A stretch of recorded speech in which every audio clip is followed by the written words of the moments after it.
ప్రభునందు ప్రియమైన దేవుని బిడ్డలారా, మీ అందరికీ మన ప్రభువును రక్షకుడునైనటువంటి యేసుక్రీస్తు వారి యొక్క ఘనమైనటువంటి నామంలో ప్రత్యేకమైనటువంటి వందనాలు తెలియజేస్తూ ఉన్నాను. మళ్ళా ఒకసారి దేవుని యొక్క వాక్యాన్ని వినేటటువంటి గొప్ప ఆధిక్యతను దేవుడు మనకు అనుగ్రహించినందున దేవునికి మనం ఎంతగానో రుణస్థులమై ఉన్నాం. పదే పదే ఆయన యొక్క స్వరమును వినే గొప్ప ఆధిక్యత, ఆయన వాక్యమును ధ్యానం చేసుకోవడానికి, ఆ వాక్యాన్ని బట్టి మనం బలం పొందుకోవడానికి దేవుడు మన ఎడలో చూపిస్తున్నటువంటి అధికమైనటువంటి కృపకు మనం ఎంతగానో రుణస్థులమై ఉన్నాం. ఈరోజు మన ధ్యానాంశముగా బైబిల్ గ్రంథంలో నుండి కీర్తనలు 24, 3, 4, 5 వచనాలు మనం చదువుకుందాం. అక్కడ ఈ విధంగా రాయబడి ఉంది: యెహోవా పర్వతమునకు ఎక్కదగిన వాడెవడు? ఆయన పరిశుద్ధ స్థలములో నిలవదగిన వాడెవడు? వ్యర్థమైన దాని యందు మనసు పెట్టకయు, కపటముగా ప్రమాణము చేయకయు, నిర్దోషమైన చేతులను, శుద్ధమైన హృదయమును కలిగియుండువాడే. వాడు యెహోవా వలన ఆశీర్వాదము నొందును, తన రక్షకుడైన దేవుని వలన నీతిమత్వము నొందును. మనం చదివినటువంటి ఈ వచన భాగంలో 5వ వచనంలో మరి ముఖ్యముగా వాడు యెహోవా వలన ఆశీర్వాదము నొందును, తన రక్షకుడైన దేవుని వలన నీతిమత్వము నొందును అని రాయబడి ఉంది. దేవునిని ఆరాధించి, దేవునిని సేవించి, దేవుని దీవెనలు పొందుకోవాలి, దేవుని యొక్క ఆశీర్వాదాలు పొందుకోవాలి అని కోరిక కలిగినటువంటి వారు కలిగి ఉండవలసినటువంటి కొన్ని పనులను దావీదు గారు నొక్కి చెప్తూ ఉన్నాడు. ప్రతి ఒక్కరు కూడా వారి యొక్క జీవితంలో ఆశీర్వదించబడాలి, దీవించబడాలి అని కోరుకుంటూ ఉంటారు. ప్రతి ఒక్కళ్ళు కూడా అదే ఆశ కలిగి ఉంటూ ఉంటారు. అయితే అలాంటి వారికి దావీదు గారు కొన్ని విషయాలు నొక్కి చెప్తూ ఉన్నాడు. ప్రియమైనటువంటి దేవుని బిడ్డలారా, మీ యొక్క జీవితంలో దేవుని యొక్క ఆశీర్వాదాలు పొందుకోవాలని కోరుకుంటున్నారా? మీ యొక్క జీవితంలో దేవుని యొక్క దీవెనలు మెండుగా మీరు కలిగి ఉండాలని అనుకుంటూ ఉన్నారా? కోరిక కలిగి ఉన్నారా? ఆశ కలిగి ఉన్నారా? అయితే ఈ విధంగా ఉండండి అని పరిశుద్ధ గ్రంథం ఈ వచనాల్లో తెలియపరుస్తూ ఉంది. ఆశీర్వాదం పొందుకోవాలి అని అనుకునేటటువంటి వాళ్ళు, దీవెనలు పొందుకోవాలి అనుకునేటటువంటి వారు, వారి వారి యొక్క జీవితాల్లో ఆశీర్వాదం, దీవెన దేవుని దగ్గర నుంచి మెండుగా పొందుకోవాలి, వాటిని మా యొక్క జీవితంలో కలిగి ఉండాలనేటటువంటి కోరిక, ఆశ మీరు కలిగి ఉన్నారా? అయితే మీరు కంపల్సరిగా పాటించవలసినటువంటి, తప్పనిసరిగా అవలంబించవలసినటువంటి కొన్ని విషయాలను దావీదు గారు నొక్కి చెప్తూ ఉన్నాడు. 1-2 విషయాలు మనం ధ్యానం చేసుకుందాం. 4వ వచనంలో ఈ విధంగా రాయబడి ఉంది: వ్యర్థమైన దాని యందు మనసు పెట్టకయు, కపటముగా ప్రమాణం చేయకయు, నిర్దోషమైన చేతులు అని రాయబడి ఉంది. మీ యొక్క జీవితంలో ఆశీర్వాదం పొందుకోవాలనుకుంటున్నారా? దీవెనలు పొందుకోవాలనుకుంటున్నారా? దేవుని దగ్గర నుంచి ఆశీర్వాదాలు, దీవెనలు పొందుకొని మీరు ఆశీర్వాదకరమైనటువంటి జీవితం, దీవెనకరమైనటువంటి జీవితం జీవించాలనుకుంటున్నారా? అయితే అలాంటి ఆశ, కోరిక కలిగినటువంటి దేవుని బిడ్డలారా, మీరు మొట్టమొదటిగా కలిగి ఉండవలసినటువంటి లక్షణం ఏంటంటే నిర్దోషమైన చేతులు మీకు ఉండాలి. నిర్దోషమైనటువంటి చేతులు ఉండాలి. అంటే పాపము చేయనటువంటి చేతులు, పాపము అంటనటువంటి చేతులు కలిగి ఉండాలి. నిర్దోషమైనటువంటి చేతులు. ఎప్పుడైనా ఒక వ్యక్తిని దేవుడు ఆశీర్వదించాలనుకుంటే, ఎప్పుడైనా ఒక వ్యక్తిని దేవుడు దీవించాలనుకుంటే ఏం చూస్తాడంటే మన క్రియలను చూస్తాడు దేవుడు, మన పనులను చూస్తాడు దేవుడు. ఆశీర్వాదమును, దీవెనను దేవుడు మన చేతిలో పెట్టాలనుకుంటే ఆ చేతులు ఎలా ఉన్నాయో దేవుడు చూస్తాడు. అవి నిర్దోషమైనటువంటి చేతుల, పాప సంబంధమైనటువంటి చేతుల, పాపము చేసినటువంటి చేతుల, రక్తముతో నిండి ఉన్నటువంటి చేతుల, మలినమైనటువంటి చేతుల అని దేవుడు చూస్తాడు. ఎప్పుడైనా కూడాను దేవుడు తన బిడ్డలను ఆశీర్వదించాలంటే, ఆశీర్వాదం, దీవెన కావాలి అని కోరిక, ఆశ కలిగినటువంటి వారిని, అలాంటి వారి చేతులను దేవుడు చూస్తాడు. దేవుని వాక్యం అంటుంది, నువ్వు నీ కోరిక బాగానే ఉంది, ఆశీర్వాదం కావాలనుకుంటున్నావు, దీవెన కావాలనుకుంటున్నావు, నీ యొక్క జీవితం ఆశీర్వాదకరంగా ఉండాలనుకుంటున్నావు, దీవెనకరంగా ఉండాలనుకుంటున్నావు. కానీ దేవుడు ఏం చూస్తాడంటే నీ చేతులు నిర్దోషమైనవేనా, నీ చేతులు యథార్థమైనటువంటివేనా అనే దాన్ని బట్టి దేవుడు చూస్తాడు. దేవుడిచ్చే ఆశీర్వాదానికి మన చేతులు సరైనటువంటివేనా? పరిశుద్ధమైనటువంటి చేతులేనా? పాపమంటనటువంటి చేతులేనా? నిర్దోషమైనటువంటి చేతులేనా? దేవుడు దాన్ని గమనిస్తాడు అనే విషయాన్ని మనం మర్చిపోకూడదు. అదే దావీదు గారు సెలవిస్తూ ఉన్నారు, నీకు ఆశీర్వాదం కావాలా, దీవెనలు కావాలా? ఆశీర్వదించబడాలనుకుంటున్నావా? దీవించబడాలనుకుంటున్నావా? అయితే అలాంటి ఆశ, అలాంటి కోరిక కలిగినటువంటి దేవుని బిడ్డ, నీ చేతులు ఒకసారి గమనించు. నీ చేతులు ఎలా ఉన్నాయి? నీ చేతులు ఏ విధంగా ఉన్నాయి? అదే విషయాన్ని గనుక యెషయా గ్రంథం 1:15 చూస్తే, మీరెంత ప్రార్థన చేసినను, మీరెంత చేతులు చాచినా కూడా నేను చూడను, నా ముఖాన్ని కప్పుకుంటాను, నా కళ్ళు కప్పుకుంటాను. ఎందుకోసమో తెలుసా? మీ యొక్క చేతులు రక్తముతో నిండిపోయి ఉన్నాయి.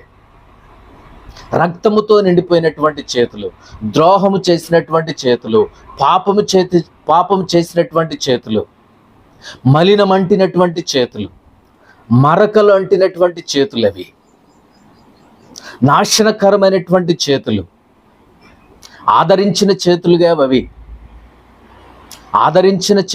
అవి, కూలద్రోసినటువంటి చేతులు అవి, మోసకరమైనటువంటి చేతులు అవి. అందుకే మీ ప్రార్థనలు కానీ, మీరు చేతులు చాచేటప్పుడు కానీ నేను వాటిని చూడను. మీరు ఎంత ప్రార్థన చేసినా, మీరు ఎంత చేతులు చాచి విపరీతంగా గంభీరంగా మీరు చేతులు ఒప్పుకుంటూ ప్రార్థన చేసినా నేను వినను అంటున్నాడు దేవుడు, నేను చూడను అంటున్నాడు దేవుడు. ప్రాబ్లం ఏంటంటే మీ చేతులు సరైనవి కావు అని దేవుడు మాట్లాడుతూ ఉన్నాడు. ప్రియమైనటువంటి దేవుని యొక్క సంగమా, ఆశీర్వాదం పొందుకోవాలనుకుంటున్నావు, దీవెనలు పొందుకోవాలనుకుంటున్నావు, నీ యొక్క జీవితంలో ఆశీర్వాదాలు, దీవెనలు మెండుగా దేవుడు ఇవ్వాలి అని కోరుకుంటున్నావు, వాటిని దేవుడు నీ చేతుల్లో పెట్టాలనుకుంటున్నావు. కానీ నీ చేతులను వాక్య పెరుగులో సరిచేసుకున్నావా? నిర్దోషమైనటువంటి చేతులేనా? నిర్దోషమైనటువంటి హస్తాలేనా నీ హస్తాలు? లేకపోతే మలినమైనవా? దేవుడు చూస్తాడు. అదే దావీదు గారు అంటున్నాడు, నిర్దోషమైన చేతులు కలిగి ఉండాలి, నిర్దోషమైనటువంటి చేతులు. అందుకే దేవుడు మనం చేసే ప్రార్థనను, మనం చాపే చేతులను, మనం మ్రొక్కే చేతులను దేవుడు పరిశీలన చేస్తాడు. మనం చేసే ప్రార్థనను బట్టి, మనం చాచిన చేతులను బట్టి, మనం మ్రొక్కే చేతులను బట్టి దేవుడు మనల్ని ఆశీర్వదిస్తాడు. ఎలా పడితే అలా ఉంటే, ఎలా పడితే అలా జీవిస్తే, ఎలాంటి పనులు పడితే అలాంటి పనులు చేస్తే ఆ వ్యక్తికి దేవుడు ఎలా ఆశీర్వాదం ఇస్తాడు? ఆ వ్యక్తికి ఎలా దీవెన ఇస్తాడు? ఆ వ్యక్తి యొక్క జీవితాన్ని ఆశీర్వాదకరంగా, దీవెనకరంగా దేవుడు ఎందుకు చేస్తాడు? ఎందుకు చేయాలి? ముందు మన చేతులను కడుక్కోవాలి కదా, మన చేతులను శుద్ధి చేసుకోవాలి కదా. దేవుని యొక్క సన్నిధిలో నిర్దోషమైనటువంటి క్రియలు మనము కలిగి ఉండాలి కదా. నిర్దోషమైనటువంటి క్రియలు లేకపోతే, నిర్దోషమైనటువంటి చేతులు లేకపోతే దేవుడు నిన్నెందుకు ఆశీర్వదించాలి? దేవుడు నిన్నెందుకు దీవించాలి? నీ చేతిలో ఎందుకు ఆశీర్వాదాలు పెట్టాలి? నీ యొక్క జీవితాన్ని ఎందుకు ఆశీర్వాదకరంగా దేవుడు ఉంచాలి? ఒకసారి జ్ఞాపకం చేసుకో, నీ చేతులు ఎలా ఉన్నాయి? కోరిక మంచిదే కాదనట్లేదు, ఆశ మంచిదే కాదనట్లేదు, కానీ నీ చేతులే మంచివి కావు, నీ క్రియలే మంచివి కావు, నీ పనులే మంచివి కావు. అవి మలినమైనటువంటి హస్తాలు, దోషముతో నిండిపోయినటువంటి హస్తాలు, ఆదరించినటువంటి హస్తాలు, ఆదరణ కలిగించే చేతులు కావు అవి, కూలద్రోసే హస్తాలు అవి. దేవుని బిడ్డలారా, ఆశీర్వాదం, దీవెన పొందాలి, కలిగి ఉండాలి, కోరిక మంచిదే, కానీ హస్తాలు మంచివేనా? నీ చేతులు ఎలా ఉన్నాయి? అదే దావీదు గారు అంటున్నాడు, నిర్దోషమైన చేతులు కలిగి ఉండాలి. అది మొదటిది.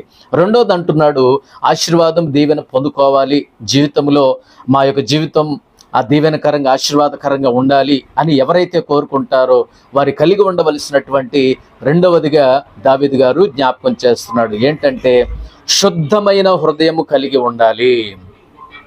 శుద్ధమైన హృదయం కలిగి ఉండాలి. మొట్టమొదటిగా ఆశీర్వాదము, దీవెన కలిగి మేము జీవించాలి, వాటిని మేము పొందుకోవాలి అని కోరుకునేటటువంటి వారు నిర్దోషమైనటువంటి చేతులు కలిగి ఉండాలి అని ఆ వాక్యం మనకు సెలవిచ్చింది. దేవుడు మనతో మాట్లాడాడు. రెండవదిగా వారు కలిగి ఉండవలసినటువంటి విషయం ఏమిటంటే, వాళ్ళు శుద్ధ హృదయం కలిగి ఉండాలి. శుద్ధ హృదయం. మత్తయి సువార్తలో మనం చూస్తాం 5వ అధ్యాయంలో, మత్తయి సువార్త 5వ అధ్యాయం 8వ వచనంలో ఈ విధంగా రాయబడి ఉంటుంది, హృదయ శుద్ధి గలవారు ధన్యులు, వారు దేవుని చూస్తారు. హృదయ శుద్ధి ఉండాలి.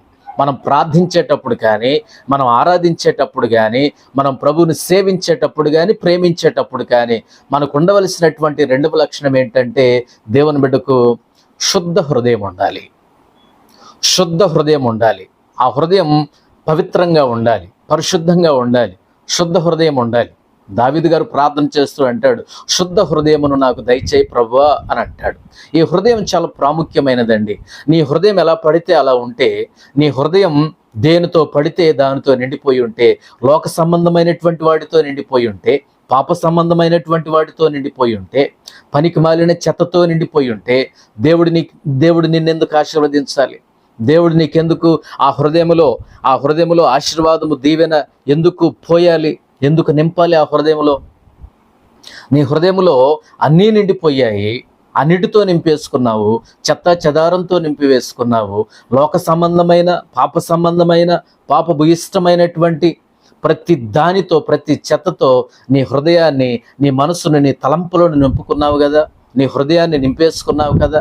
మళ్ళీ ఆ హృదయంలో ఆశీర్వాదాన్ని గురించి, దీవెన గురించి ఆరాటపడటంలో, ఆశపడటంలో, కోరిక కలిగి ఉండటంలో అర్థమేముంది?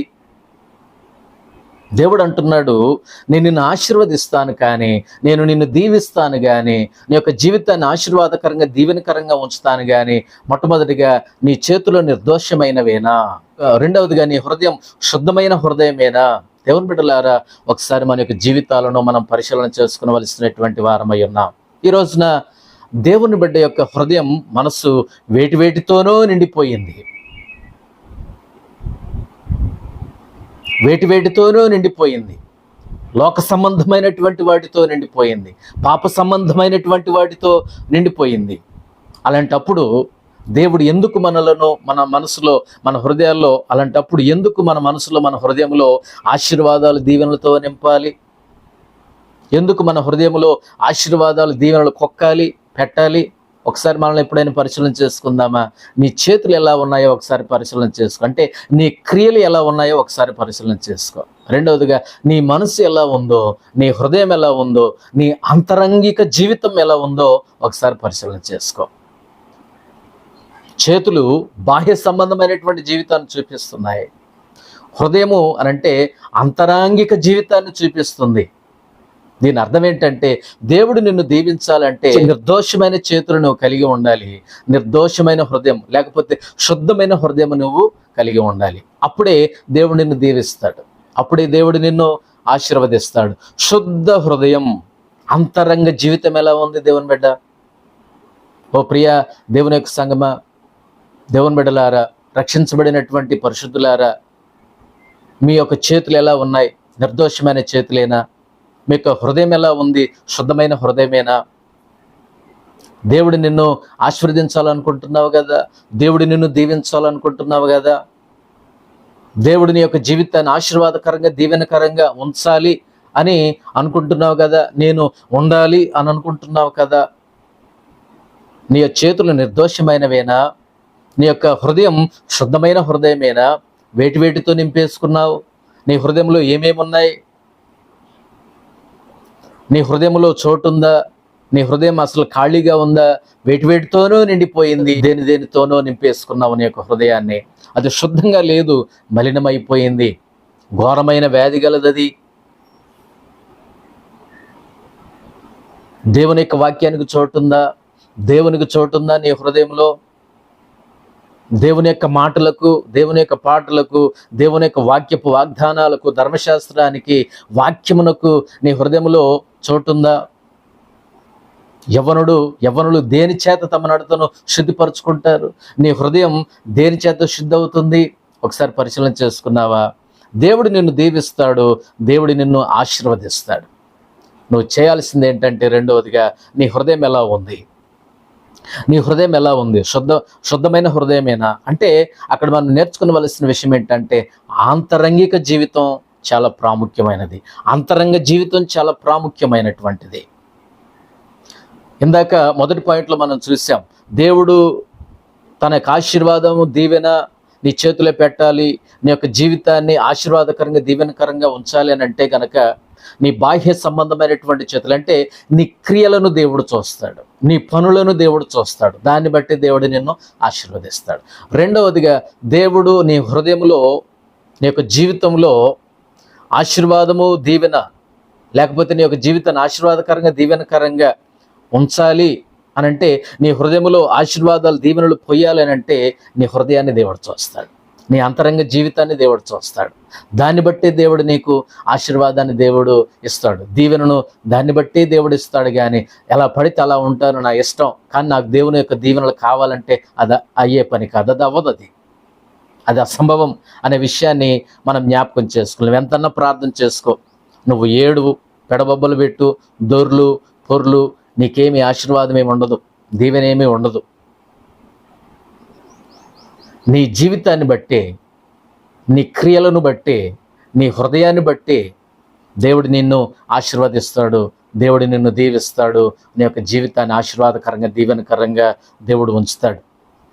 కాబట్టి నువ్వు ప్రార్థన చేసేటప్పుడు కానీ, ఆరాధన చేసేటప్పుడు కానీ, దేవుని స్తుతించేటప్పుడు కానీ, ఆయన సన్నిధిలో ఉన్నప్పుడు కానీ చేయవలసినటువంటి విషయం ఏంటంటే, ఆయన పాత్రలు చేయవేసేటప్పుడు కానీ నువ్వు చేయవలసినటువంటి పని ఏంటంటే, నీకు శుద్ధ హృదయం ఉందా లేదా, నువ్వు ఏ మనసుతో నువ్వు ఉన్నావు, ఎలాంటి మనసుతో నువ్వు జీవిస్తున్నావు అనే విషయాన్ని మనం అర్థం చేసుకునవలసినటువంటి వారమై ఉన్నాం. దేవుని బిడ్డలారా, మనం చదివినటువంటి వచన భాగాల్లో అద్భుతమైనటువంటి సందేశాన్ని దేవుడు నింపి ఉంచాడు. ఆశీర్వదించబడాలనుకుంటున్నావా, దీవించబడాలనుకుంటున్నావా, నీ యొక్క జీవితం ఆశీర్వాదకరంగా ఉండాలనుకుంటున్నావా, నీ యొక్క జీవితం దీవెనకరంగా ఉండాలి అనుకుంటున్నావా, అయితే ఈ రెండు పనులు ఖచ్చితంగా చేయాలి. ఈ వాక్యాన్ని బట్టి మొట్టమొదటిగా నిర్దోషమైనటువంటి చేతులు కలిగి ఉండు. నీ క్రియలు బాగుండాలి, నీ పనులు బాగుండాలి, నీ చేతులు బాగుండాలి, అవి కడగబడాలి, అవి శుద్ధి చేయబడాలి.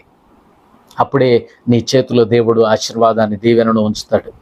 రెండవదిగా, నువ్వు దీవించబడాలనుకుంటున్నావా, ఆశీర్వదించబడాలనుకుంటున్నావా, నీ యొక్క జీవితం ఆశీర్వాదకరంగా దీవెనకరంగా ఉండాలని కోరుకుంటున్నావా, వాంఛ కలిగి ఉన్నావా, అయితే నీ హృదయాన్ని సరి చేసుకో. శుద్ధ హృదయమేనా, అది శుభ్రమైనటువంటి హృదయమేనా, పాప సంబంధమైనవి ఇంకా పోలేదా, రోత సంబంధమైనటువంటివి ఇంకా పోలేదా, నీ యొక్క హృదయం రోతతో నిండిపోయిందా, రొచ్చుతో నిండిపోయిందా, అది పనికి మాలిన చెత్తతో నిండిపోయిందా? దేవుని యొక్క ఆశీర్వాదం, దీవెన అక్కడ ఉండాలంటే, దేవుడు దాన్ని నింపాలంటే అక్కడున్న వాటిని ప్రభువైనటువంటి యేసుక్రీస్తు వారి యొక్క సన్నిధిలో బయటకు వెళ్ళగొట్టాలి, బయటకు తీసి పడేయాలి చెత్త చెదారాన్ని. శుద్ధమైనటువంటి హృదయం మనం ఉండాలి. అలాంటిది లేకపోతే దేవుని బిడ్డ, దేవుని యొక్క ఆ బిడ్డలారా, సోదరి స్నేహితుడా, అది లేకపోతే, ఆ శుభ్రత లేకపోతే, ఆ శుద్ధి లేకపోతే, నీ చేతులు సరిగా లేకపోతే, నీ హృదయం సరిగా లేకపోతే దేవుడు నిన్ను ఆశీర్వదించడం, దేవుడు నిన్ను దీవించడం. అదే కనుక ఈ వాక్యమును విని నీ చేతులను శుభ్రం పరుచుకుంటే, నీ చేతులను నిర్దోషమైన చేతులుగా ఉంచుకుంటే, దేవుని యొక్క సన్నిధిలో వాటిని కడుక్కుంటే, దేవుని యొక్క సన్నిధిలో నీ యొక్క హృదయాన్ని శుద్ధమైన హృదయముగా కడుక్కుంటే, శుద్ధి చేసుకుంటే, దేవుని యొక్క సన్నిధిలో ప్రభువైనటువంటి యేసుక్రీస్తు వారి యొక్క రక్తంలో కడుక్కొని, శుభ్రం చేసుకొని, శుద్ధి చేసుకొని, పరిశుద్ధమైన జీవితం, పవిత్రమైన జీవితం కలిగి నువ్వు జీవిస్తూ ఉంటే, దేవుడు నిన్ను నిండుగా తన యొక్క ఆశీర్వాదాలతో, దీవెనలతో దేవుడు నింపుతాడు. అప్పుడు నీ యొక్క జీవితం ఆశీర్వాదకరంగా మారుతుంది, దీవెనకరంగా మారుతుంది. ఈ రెండు పనులు నువ్వు చేయాలి. ఈ రెండు పనులు నువ్వు చేయకపోతే నువ్వెప్పుడూ ఆశీర్వదించబడవు, నువ్వెప్పుడూ దీవించబడవు. ఈ రెండు పనులు చేస్తే గనక దేవుడు నిన్ను ఆశీర్వాదకరంగా, దీవెనకరంగా, నీ యొక్క జీవితాన్ని బహుశోభాయమానంగా దేవుడు మార్చగలడు, అలా నిన్ను తీర్చగలడు. నీ యొక్క జీవితంలో వ్యక్తిగతంగా దీవించబడతావు, కుటుంబ పరంగా దీవించబడతావు, సంఘంలో దీవించబడి ఉంటావు, సమాజంలో దీవించబడి ఉంటావు. అది లేకపోతే నువ్వెక్కడా దీవించబడి ఉండవు. నువ్వు సరిచేసుకోకపోతే, వాక్యము ద్వారా, వాక్య భాగంలో, దేవుని యొక్క సన్నిధిలో నువ్వు సరిచేసుకోకపోతే ఎక్కడ కూడా ఆశీర్వదించబడి ఉండవు. కుటుంబంలో ఆశీర్వాదం ఉండదు, నీ యొక్క వ్యక్తిగత జీవితంలో ఆశీర్వాదం ఉండదు, సంఘ జీవితంలో ఆశీర్వాదం ఉండదు, సమాజంలో కూడా ఆశీర్వదించబడిన దానివిగా, ఆశీర్వదించబడినటువంటి వాడుగా నువ్వు ఉండవు. ఎప్పుడైతే నీ యొక్క జీవితాన్ని మార్చుకుంటావో, నీ చేతులను కడుక్కొని నిర్దోషమైనటువంటి చేతులు కలిగి ఉంటావో, నీ యొక్క మనస్సు మార్చుకున్న, హృదయాన్ని మార్చుకున్న శుద్ధ హృదయం కలిగి ఉంటావో, దాన్ని కడుక్కొని శుభ్రపరుచుకుంటావో, దేవుడు నిన్ను దీవిస్తాడు, ఆశీర్వదిస్తాడు. నీ యొక్క జీవితాన్ని దీవెనకరంగా, ఆశీర్వాదకరంగా దేవుడు మారుస్తాడు. అలాంటి ఆశ కలిగి ఉన్నావా? అలాంటి కోరిక కలిగి ఉన్నావా? అయితే ఈ 2 పనులను నువ్వు చేయాలి. నీ యొక్క జీవితాన్ని పరిశీలన చేసుకోవాలి. నీ చేతులకి వెళ్ళి ఒకసారి చూడు, నీ హృదయానికి వెళ్ళి ఒకసారి చూడు, వాక్యపు వెలుగుతో చూడు. వాక్యపు వెలుగు లేకుండా మన వెలుగులో చూస్తే, మన యొక్క జ్ఞానంతో చూస్తే మనకేమి తప్పులు కనిపించవు. మన చేతిలో మన లైటింగ్తో చూస్తే, మన వెలుగుతో చూస్తే మన చేతిలో ఉన్నటువంటి తప్పులు మనకు కనిపించవు, ఆ క్రిములు మనకు కనిపించవు. మన జ్ఞానముతో, మన తెలివితో, మన లైటింగ్తో మన యొక్క మనసును చూస్తే తప్పేమీ కనిపించదు, లోపమేమీ కనిపించదు, పాపమేమీ కనిపించదు, పాపాలేమీ కనిపించవు. అందుకే వాక్యపు వెలుగుతో మన చేతులను చూడాలి, వాక్యపు వెలుగుతో మన హృదయాన్ని చూడాలి. అప్పుడు ప్రతి డాగు, ప్రతి మచ్చ, ప్రతి ముడత మనకు కనిపిస్తుంది. కనిపించినప్పుడు దాన్ని వాక్యపు శక్తితో దాన్ని కొట్టి చంపి దాన్ని బయటకు తీసి పడవేస్తే అప్పుడు నువ్వు దీవెనకరంగా ఉంటావు, ఆశీర్వాదకరంగా ఉంటావు. నీ కుటుంబంలో, నీ యొక్క జీవితంలో ఆశీర్వాదకరమైనటువంటి వాడివిగా, ఆశీర్వాదకరమైనటువంటి దానివిగా నువ్వు ఉంటావు. అట్టి కృప దేవుడు నీకు, నీ కుటుంబానికి దయచేసి దీవించి స్థిరపరిచి నిన్ను ఆశీర్వదించి దీవించి నీ యొక్క జీవితాన్ని వెలుగుమయంగా దేవుడు ఉంచునుగాక. May God bless you. దేవుడు మిమ్మల్ని దీవించునుగాక.